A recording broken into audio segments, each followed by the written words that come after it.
السلام علیکم ورحمۃ اللہ وبرکاتہ۔ دیکھیں کرونا وائرس کی وجہ سے کسی کا اگر انتقال ہو جاتا ہے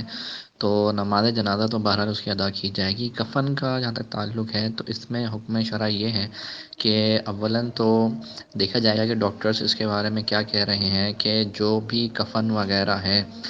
وہ دے سکتے ہیں اس کو یا نہیں دے سکتے، اسی طرح غسل اس کو دے سکتے ہیں یا نہیں دے سکتے۔ اگر ڈاکٹرز کہتے ہیں کہ دے سکتے ہیں اور دینے میں کوئی حرج نہیں ہے، نہ ہی اس میت کو کوئی نقصان پہنچے گا اور نہ ہی جو ہے وہ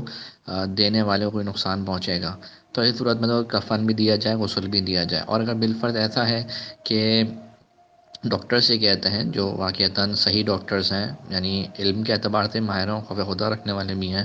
جو یہ کہتے ہیں کہ نہیں کفن اگر دیں گے یعنی قریب جانے کی صورت میں کفن دیا سکتا ہے، اور غسل دیں گے تو جس نے دیا اس کو بھی لگنے کا اندیشہ ہے۔ تو ایسی صورت میں جس باڈی میں جس چیز کے اندر ان کی لاش یا میت پیش کی گئی اس کے اوپر ہی پانی بہا دیا جائے گا۔ اور بالفرض اگر یہ بھی ممکن نہیں ہے تو اس کے اوپر پھر مسح کر دیا جائے گا، یعنی گیلا ہاتھ پھیر دیا گا اسی چیز کے اوپر جس میں وہ ہے، یعنی اگر وہ پلاسٹک کا کوئی ریپر وغیرہ ہے جیسا کہ آج کل پکچرز شیئر ہو رہی ہیں اسی کے اوپر پھیر دیا جائے گا، یا تابوت ہے تو اسی کے اوپر پھیر دیا جائے گا اور اسی کے اندر ان کو دفنا دیا جائے گا۔